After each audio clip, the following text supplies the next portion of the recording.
Olá, meu nome é Paulo Rodrigues, eu sou professor de História, é um prazer grande estar com vocês. Nossa aula, essa aula é dedicada à Revolução Francesa, destinada ao 8º ano. Eu espero que vocês gostem do nosso conteúdo. Muito bem, antes de chegar na Revolução Francesa propriamente dita, eu queria destacar dois outros grandes acontecimentos desse final do século XVIII, que eu acho que nos ajuda a ter uma visão global do que estava acontecendo no mundo nesse momento que ocorre a Revolução Francesa, o final do século XVIII, conforme eu disse. Bom, a primeira questão é a famosa Revolução Industrial, que vocês assistiram com a minha colega Maria Dirce, a Didi, na última aula do 8º ano de História.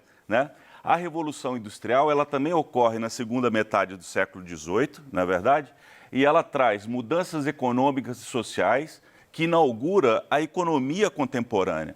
Então, ela é fundamental, ela é muito importante, porque ela incentiva a produção em larga escala, a urbanização e potencializa o avanço tecnológico. Então, nós podemos dizer que esse mundo que nós estamos acostumados com ele, de produção em massa, de avanços tecnológicos permanentes, surge no final do século XVIII, exatamente com a Revolução Industrial. Pois muito bem. Um outro acontecimento também, pessoal, que está acontecendo próximo à Revolução Francesa, é a famosa independência dos Estados Unidos da América, que acontece a partir de 1776, 4 de julho de 1776, que também se transforma num processo muito importante. Os Estados Unidos, a independência dos Estados Unidos, inaugura o processo de independência nas Américas, é o primeiro país que se torna independente, institui uma república, que é uma novidade muito importante nesse período, e essa república é baseada em valores iluministas, conforme vocês sabem muito bem, estabelece a distinção de 3 poderes, executivo, legislativo e judiciário, que é uma característica também do pensamento iluminista, devemos lembrar. E, como todos vocês sabem, pessoal, essa independência norte-americana institui um dos países que até hoje é um dos países mais importantes no cenário internacional. Então, vocês vejam que a Revolução Francesa ela não está isolada no cenário. O final do século XVIII é um período muito rico de muitas transformações. E a Revolução Francesa ela se insere nesse contexto. E por que é muito importante nós estudarmos esse acontecimento, pessoal? Bom, a primeira questão ela já salta aos olhos, vejam bem, a Revolução Francesa ela é o marco histórico do início da era contemporânea.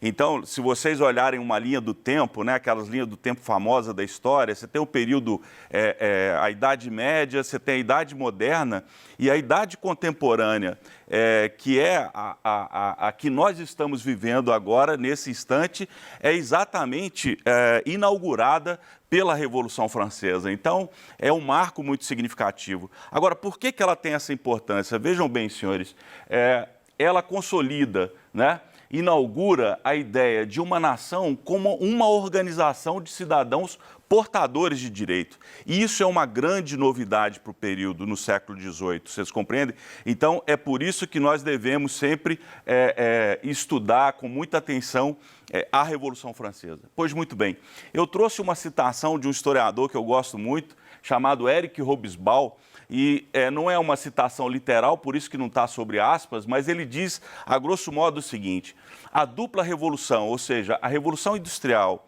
e a Revolução Francesa, ela inauguram, as duas, inauguram a era contemporânea, representam uma mudança muito significativa na história da humanidade, e elas configuram o mundo que nós vivemos. Vocês compreendem, meninos?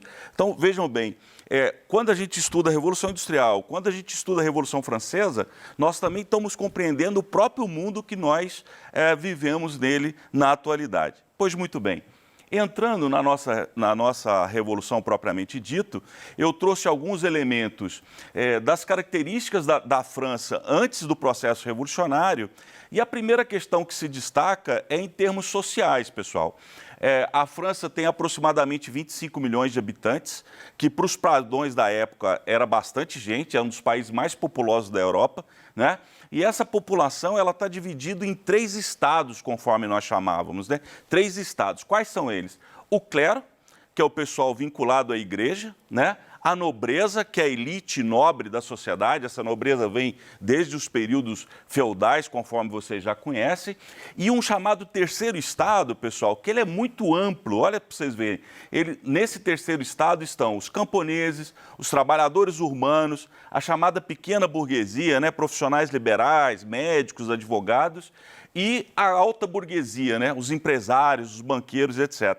Vocês vejam, esse núcleo, esse grupo, esse estado chega a representar 95% da população francesa. Então é muito expressivo. No entanto, os privilégios, né, estão no primeiro e no segundo estado. E isso gera uma situação de muito descontentamento no seio da França. Olha só, eu trouxe uma imagem que eu acho que ela representa bem isso que nós estamos dizendo, né? Vejam bem, aqui a figura de um servo, né, de um camponês, melhor dizendo, né, um pertencente ao terceiro estado, vocês vejam, e sobre as costas, né, sobre as suas costas, estão colocados o clero e a nobreza, ou seja, os trabalhadores, o terceiro estado, ele sustenta sobre suas costas os setores privilegiados. Então, vocês veem que essa realmente é uma situação que traz muita insatisfação no seio francês. Pois muito bem. Um outro aspecto importante, só um minutinho, um outro aspecto importante, meninos, é um aspecto político que nós podemos dizer que a França é uma monarquia absolutista. O que quer dizer isso? O poder está concentrado na mão do rei, na mão do monarca, né? Então, o monarca governa praticamente sozinho, junto com alguns nobres que o rodeiam, né? Então, esse poderio está concentrado na mão de uma única pessoa. É isso que nós chamamos de poder, ou monarquia absolutista, ou poder absoluto dos reis. Vejam bem, eu até trouxe uma imagem, né? Esse é o Luís XVI, é o último rei antes da Revolução, né? E vocês podem ver, né, o luxo, né, a pompa que está rodeada, né, essa nobreza. Então, vocês imaginam uma população pobre, empobrecida, com muita dificuldade, sendo governado por um rei, né, que se manifesta dessa forma luxuosa, pomposa, etc. Muito bem. Outras características da França pré-revolucionária, né? Uma coisa que a gente já até falou lá quando falamos da independência norte-americana é a presença das ideias iluministas. Vocês devem se recordar, todos vocês conhecem isso, né? As ideias iluministas, elas defendem o fim do absolutismo, elas defendem a diminuição da influência da igreja no setor público, não é verdade? Ela faz a defesa da importância da razão. Então, essas ideias iluministas que questionam, inclusive aquela sociedade estamental que a gente viu, né, logo no início dessa aula, né, aquela sociedade dividida por estados, tudo isso é muito criticado pelas ideias iluministas. E essas ideias, elas estão circulando pela França, das mais diversas formas, tanto através de livros, mas também de pequenas publicações mais populares, etc. E isso tem uma influência importante. Agora vejam, senhoras e senhores, então nós temos uma sociedade estamental dividida em estados, nós temos um poder absolutista, né, um poder concentrado na mão do monarca, nós temos uma série de ideias que questionam essas questões circulando pela França, e nós temos uma crise econômica e principalmente uma crise agrícola muito profunda na França nesse período.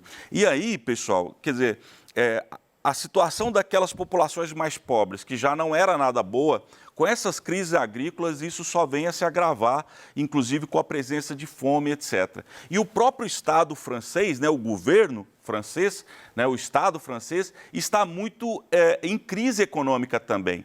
E para sair dessa crise, o monarca tenta impor um aumento de impostos, inclusive fazendo com que a própria nobreza passe a pagar impostos, vocês compreendem? Mas só que a nobreza se rebela contra isso, olha que coisa interessante, e força o rei a convocar os chamados Estados Gerais. Muito bem, esses Estados Gerais seria tipo uma assembleia, não é?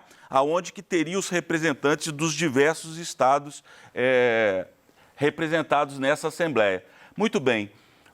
Os Estados Gerais, eles são instalados a partir de 1789, né? Mas logo de cara já há uma divergência em relação às condições de votação, de como seriam deliberadas as questões, e a partir dessa divergência, o terceiro Estado ele se rebela e se declara não mais como Estado, como os Estados Gerais, mas como uma Assembleia Constituinte. Então, vocês sabem muito bem que uma Assembleia Constituinte, sua principal finalidade é escrever uma Constituição para um determinado país, não é? E o rei fica indignado com essa rebeldia do terceiro Estado e tenta reprimir essa iniciativa. Só que aí, pessoal, aí o caldo entorna, literalmente, não é? Surge o famoso slogan da Revolução, né? Liberdade, igualdade, fraternidade, liberté, igualité e fraternité, não é? E aí, em 14 de 7 de 1789, né, em 14 de julho, tem a tomada da Bastilha, né? E aí nós consideramos que é o início do processo revolucionário francês. Eu trouxe a imagem, né, da tomada da Bastilha, era uma grande fortaleza, digamos assim, que era um símbolo do poder absoluto do rei, e a população toma essa fortaleza, e aqui os historiadores consideram que foi um símbolo do processo revolucionário na França. Muito bem, a partir do início do processo, né, aquilo que era basicamente em Paris se espalha pelo território francês, os camponeses começam a agredir os seus senhores e tal, tem uma série de rebeliões, né, que provocam o que os historiadores chamam de o grande medo, e para acalmar essa população, né, a Assembleia Constituinte encerra, finalmente, e isso é uma herança muito importante da Revolução Francesa, encerra o que nós chamamos da herança feudal. Sabe, senhores, aquela estrutura piramidal da sociedade, ela começa a ruir aqui pela pressão da população francesa, seja em Paris, seja no campo.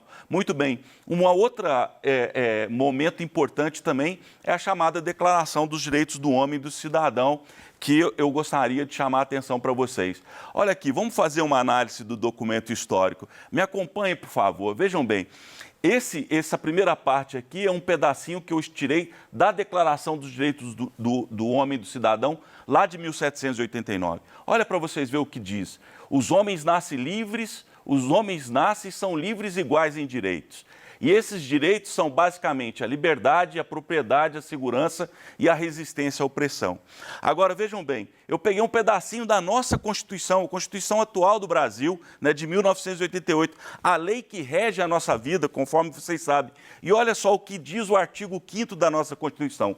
Todos são iguais perante a lei, né? E os direitos invioláveis do cidadão, quais são agora no Brasil? Direito à vida, liberdade, igualdade, segurança e propriedade. Estão vendo como é que é próximo, senhoras e senhores? Então, algo que aconteceu lá em 1789, até hoje, influencia o nosso cotidiano, né? Por isso a importância do que nós estamos estudando. Pois muito bem, o processo revolucionário ele segue, né? Então, aquela Assembleia Constituinte, ela promulga a Constituição de 1791, faz uma mudança política importante. A França deixa de ser um regime absolutista e passa a ser uma monarquia constitucional, ou seja, o rei governa, mas ele tem que obedecer a uma Constituição, né? Estabelece, conforme vocês viram no documento anterior, a igualdade de todos perante a lei. Vamos abrir só um parágrafo, aqui, um parêntese aqui, melhor dizendo, que a igualdade de todos, mas não é bem de todos, não. Por exemplo, as mulheres não são consideradas plenamente iguais conforme os outros cidadãos, mas já é um avanço em relação ao que nós tínhamos antes, ok? Pois muito bem. Outro fator que essa Constituição busca é uma modernização, tanto administrativa quanto econômica da França, né, para fazer, inclusive, que a França possa acompanhar a Inglaterra, que tinha sido pioneira, vocês se recordam, na Revolução Industrial. Então, aqui também é uma tentativa de modernização econômica da França para fazer com que ela se desenvolva.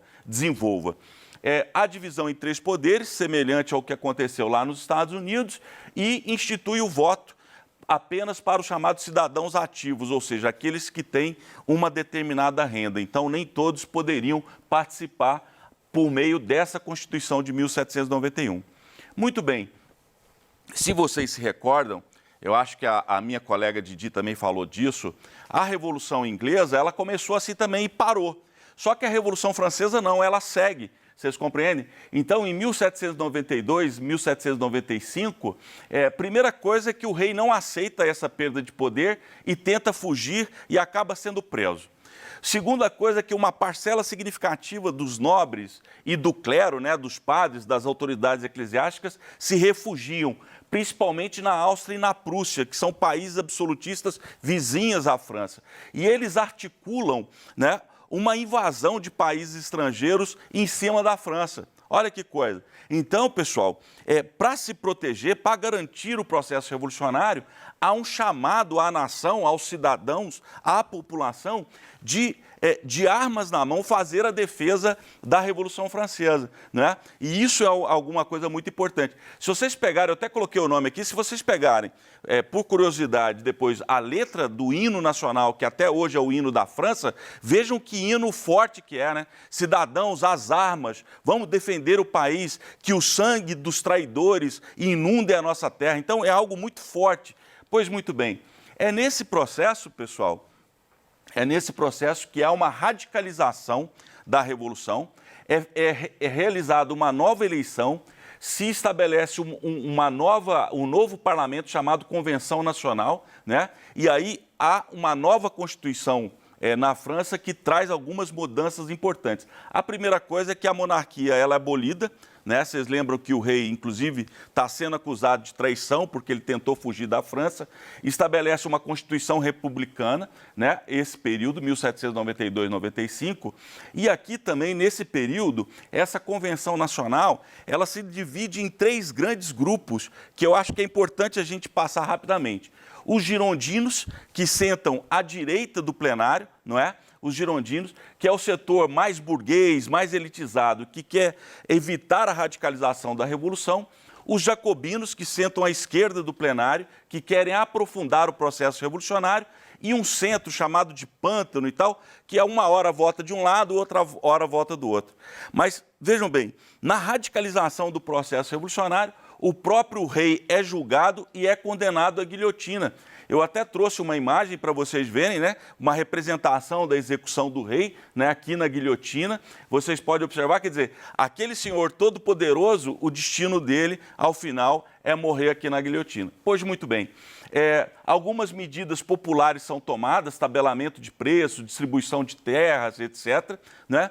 Mas vejam bem, pessoal, a oposição à Revolução continua, e aí, para se defender, eles criam o que ficou conhecido como Tribunal Revolucionário. E esse Tribunal Revolucionário, ele julga de forma muito sumária qualquer pessoa que era acusada de traição e leva para a guilhotina. Então, esse período também ficou conhecido como terror, não é? Que é o processo talvez mais radicalizado da Revolução. Mas, ao se radicalizar, ao estabelecer o terror, os próprios jacobinos que estavam na condução desse período se enfraquecem e o próprio Robespierre, que é o grande líder desse período, acaba também sendo derrotado e ir parando na guilhotina. Tem uma frase famosa que diz que a Revolução acaba devorando os seus próprios filhos. Pois muito bem, derrotado Robespierre, derrotados jacobinos, entra uma terceira fase na Revolução, que nós chamamos de diretório. Há alguns retrocessos em relação às questões sociais, prevalecem os interesses da burguesia, né, a partir dos girondinos, mantém-se um governo republicano, mas o processo de instabilidade permanece, não é verdade? E aí, pessoal, cada vez mais o exército toma um papel mais significativo na sociedade francesa, é aquilo que defende a França das agressões, da Revolução, né? Das agressões tanto internas quanto externas. E aí, nesse caldeirão de cultura, de crise, quer dizer, de 10 anos de processo revolucionário, ascende ao poder num golpe que ficou conhecido como golpe do 18 Brumário, né? O famoso governo do consulado, liderado por essa figura aqui, que eu acho que todos vocês já ouviram falar ou já viram, né? Que é o famoso Napoleão Bonaparte, diga-se de passagem, né? Uma liderança do exército que assume o poder a partir de 1799, quer dizer, depois de 10 anos do processo revolucionário, e ao fazer isso ele consolida, digamos assim, o processo. Muito bem. E para finalizar a nossa aula, eu queria destacar para vocês, né, os legados, a herança do processo revolucionário na França. O fim das heranças feudais, conforme a gente já disse, né, a ideia de uma nação formada por cidadãos e, portanto, portadores de direitos, o fim do absolutismo, conforme a gente já viu, né, inclusive com a morte do rei na guilhotina, a modernização administrativa e econômica e o incremento, depois a gente vai ver isso com mais profundidade, da descolonização na América. Então, pessoal, eu deixo aqui algumas sugestões de atividades, não é? Caso vocês queiram desenvolver em parceria com o seu professor. E aqui estão as nossas referências bibliográficas que a gente utilizou para construir essa aula. Fora isso, pessoal, eu espero que vocês tenham gostado, né? É tudo muito rápido, aprofundem essa discussão com seus professores. Eu agradeço profundamente, muito obrigado e bons estudos para todos e todas. Obrigado.